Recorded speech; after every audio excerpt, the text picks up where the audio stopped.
Ma'asyiral muslimin yang dimuliakan Allah Subhanahu wa taala, pembahasan kita di malam hari ini menguak tentang di mana Allah sebelum alam semesta ini diciptakan. Mungkinkah Allah Subhanahu wa taala berada di sebuah tempat, ataukah Subhanahu wa ta'ala tercipta dengan sendirinya? Lalu bagaimana Allah Subhanahu wa ta'ala menciptakan makhluknya, dan makhluk apa yang pertama kali Allah ciptakan?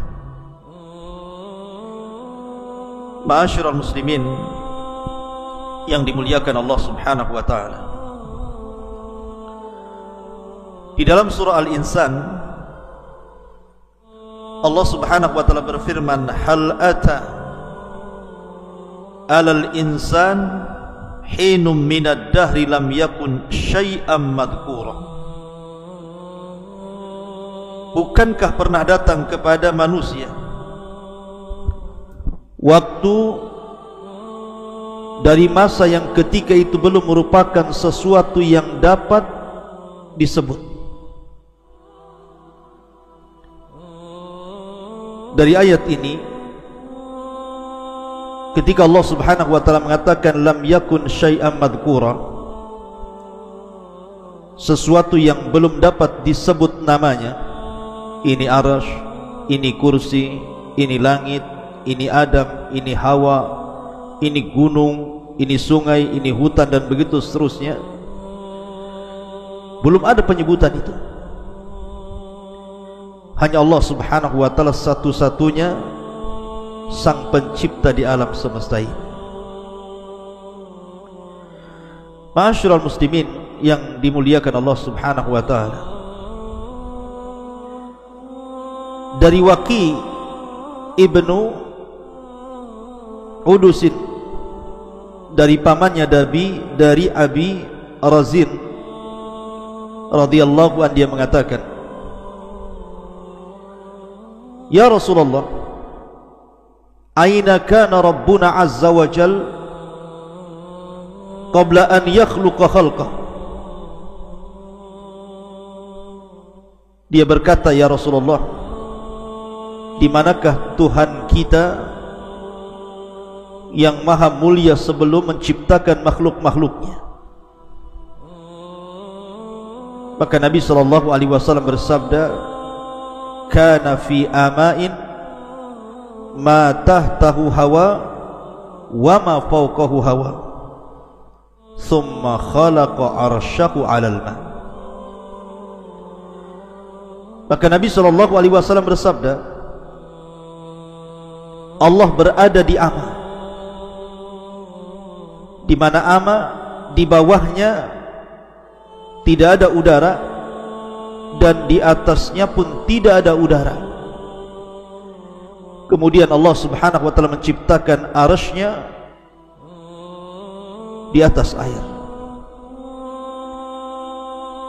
Ma'asyiral muslimin yang dimuliakan Allah Subhanahu wa ta'ala, apa itu ama? Karena di sini Nabi SAW mengatakan bahwa Allah Subhanahu wa ta'ala berada di ama. Disebutkan oleh para ulama seperti yang dikatakan Al-Qadhi, maksudnya Qadhi Iyad,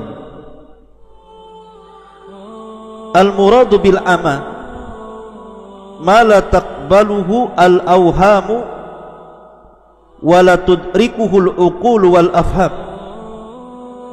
abbara an adamil makani bima la yudrak wa la yutawahham, wa an adami ma yahwihi wa yuhitu bihil hawa, fa innahu yutlaqu wa yuradu bihil khala alladhi huwa ibaratun an adamil jismi liyakuna aqraba ila fahmis sami. Ma'asyiral muslimin yang dimuliakan Allah Azza wa Jalla, beliau mengatakan yang dimaksud dengan ama adalah sesuatu yang tidak bisa diterima oleh imajinasi dan tidak bisa digapai oleh akal dan pemahaman. Nabi menunjukkan ketiadaan tempat dengan sesuatu yang tidak bisa dimengerti dan dihayalkan, dan juga menunjukkan ketiadaan sesuatu yang memuatnya atau udara yang melingkupinya.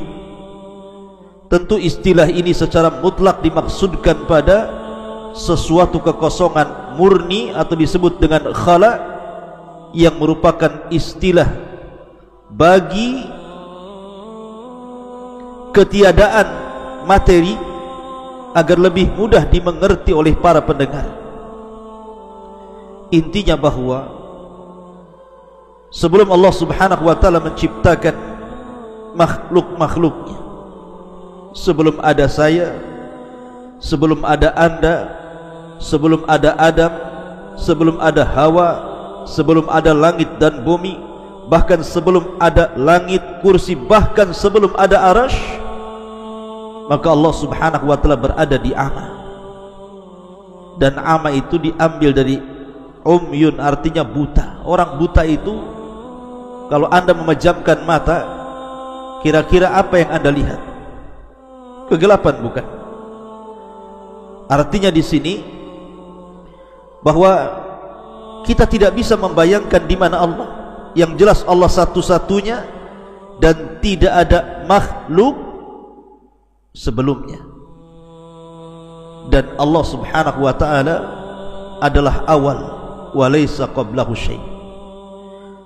Allah adalah yang pertama dan Allah tidak didahului dengan ketidakadaan. Makanya dalam Sahih Bukhari Nabi SAW bersabda, "Kana Allahu wa lam yakun syai'un ghairuhu." Allah telah ada dan saat itu tidak ada apapun selain Allah Subhanahu wa ta'ala. Ma'asyiral muslimin yang dimuliakan Allah Subhanahu wa ta'ala, dalam sebuah hadis dari Imran ibn Husain radhiyallahu anhuma, dia menceritakan, suatu ketika aku berada di sisi Nabi sallallahu alaihi wasallam, tiba-tiba datang sebuah kaum dari Bani Tamim, dari Yaman. Faqala, maka Nabi sallallahu alaihi wasallam mengatakan, "Aqbilul busyra ya Bani Tamim." Qalu basyartana fa'tina. Fadakhala an-nasu min ahli al-Yaman. Afwan, maksudnya Bani Tamim ini datang kepada Nabi sallallahu alaihi wasallam.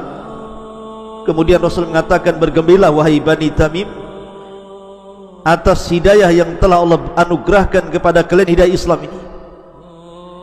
Maka Bani Tamim mengatakan, "Engkau sudah menghabar gembirakan kepada kami, maka berikan hadiah kepada kami."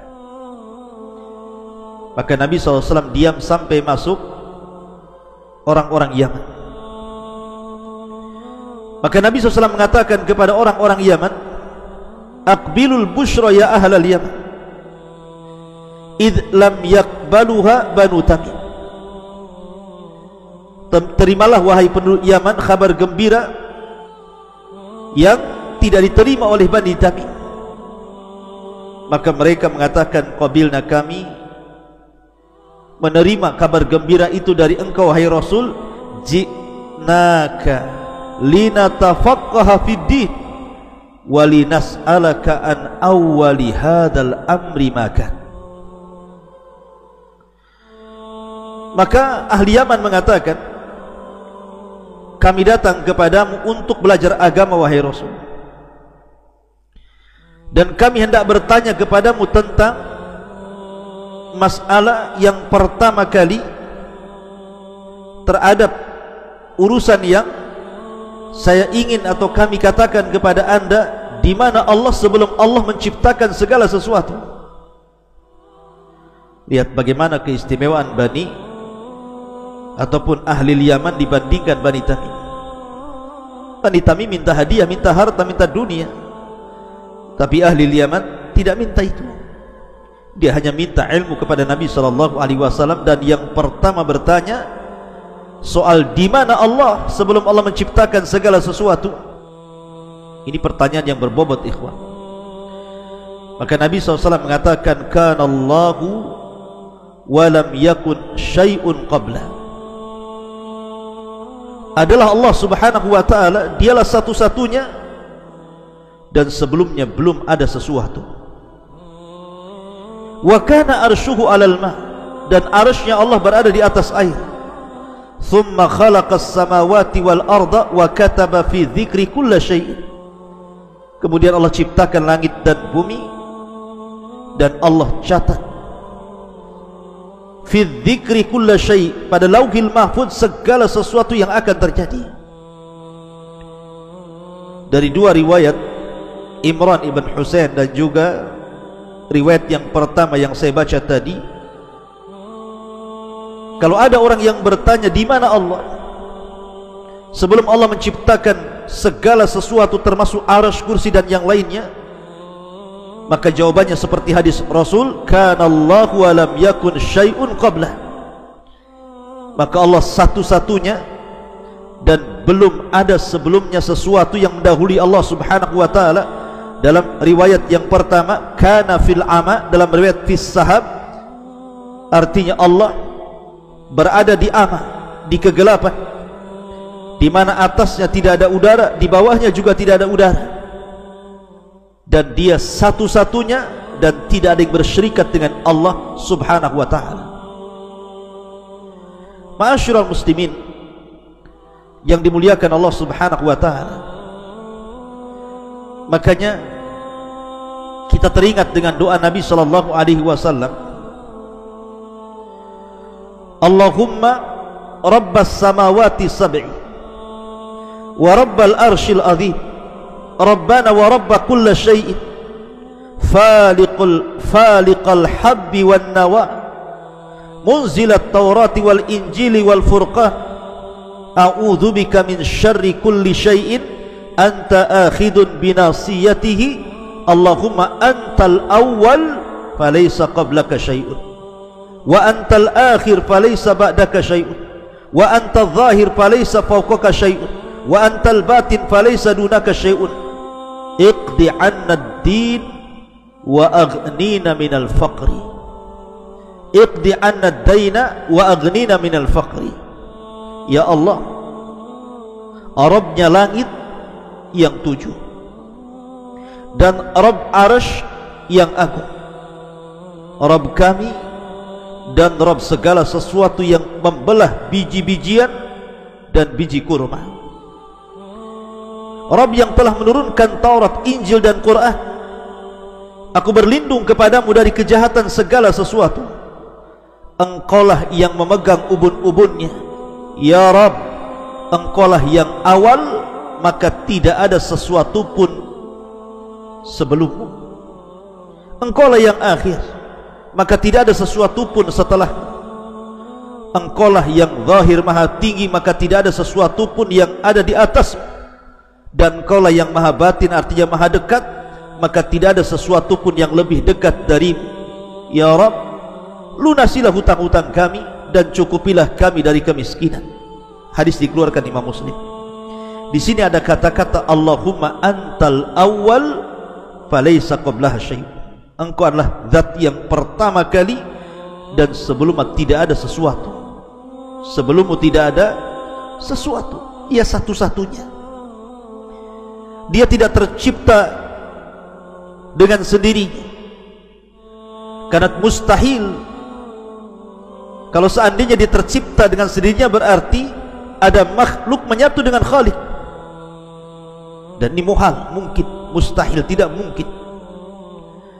Ma'asyiral muslimin yang dimuliakan Allah Azza wa Jalla, baru setelah Allah Subhanahu wa ta'ala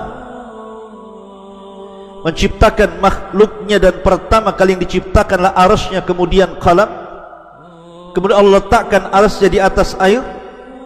Baru setelah itu Allah Subhanahu wa ta'ala menciptakan langit dan bumi fi sittati ayyam, selama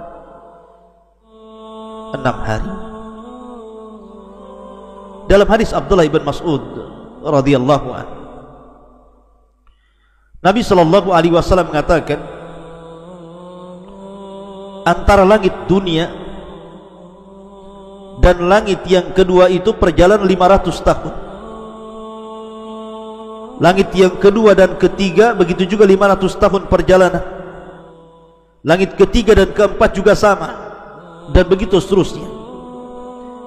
Artinya agungnya Allah subhanahu wa ta'ala ketika menciptakan langit dan bumi ini, di mana antar langit saja jaraknya 500 tahun perjalanan.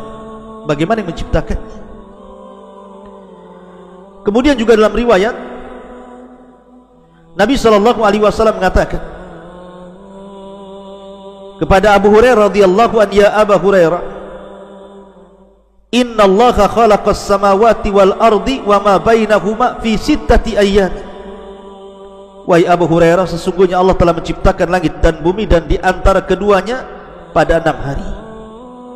Tsumma stawa 'alal arsy yaumas sabi. Kemudian setelah itu Allah berada di atas ketinggian arsy-Nya pada hari ketujuhnya. Wa khalaqat turbata yaumas sabti. Allah ciptakan tanah di hari Sabtu. Wal jibala yaumal ahad. Dan Allah ciptakan gunung-gunung di hari Ahad. Wasyajara yaumal itsnin. Allah ciptakan pohon atau pepohonan di hari Senin. Wasyarra, dalam riwayat wal makruh yaumas tsulatsa. Dan Allah ciptakan keburukan di hari Selasa. Wan nuru yaumal arbi'a. Dan Allah ciptakan nur, cahaya, pada hari Rabu. Wad dawaba yaumal khamis. Dan Allah ciptakan segala binatang yang melata di hari Kamis. Wa Adam yaumal jum'ati fi akhiri sa'atin minan nahari ba'dal asri. Dan Allah ciptakan Adam di hari Jumat di akhir siang setelah asar sampai maghrib. Ma'asyiral muslimin yang dimuliakan Allah subhanahu wa ta'ala, intinya bahwa bertanya soal di mana Allah itu pertanyaan yang dibolehkan. Karena juga ada riwayat ketika ada seorang sahabat hendak memerdekakan seorang jariyah, budak wanita. Kemudian sahabat ini mengatakan, ya Rasulullah, apakah saya patut untuk memerdekakan budak wanita ini? Karena Nabi SAW, baik, saya akan uji budak wanita ini. Kemudian Nabi SAW mendekati budak wanita itu dan mengatakan, Aina Allah? Di mana Allah? Maka budak wanita itu mengatakan, Allahu fis sama. Allah berada di atas ketinggian. Sama itu artinya secara bahasa ma fawqa ra'si fahuwas sama. Sesuatu yang di atas kepala itu disebut sama. Artinya Allah berada di atas ketinggian sana. Maka Rasul mengatakan, a'tikha fa innaha mu'minatun. Merdekakan dia karena dia seorang wanita mukminah. Artinya Nabi SAW bertanya, Aina Allah? Di mana Allah? Kemudian juga tadi orang Yaman bertanya kepada Rasul tentang di mana Allah sebelum menciptakan langit dan bumi. Artinya pertanyaan di mana Allah tidak mengapa dalam syariat. Dan kalau ditanya di mana Allah sebelum menciptakan langit dan bumi, kita katakan Allah fil ama. Allah itu di ama, di atas kegelapan yang tidak ada udara di atasnya, tidak ada udara di bawahnya.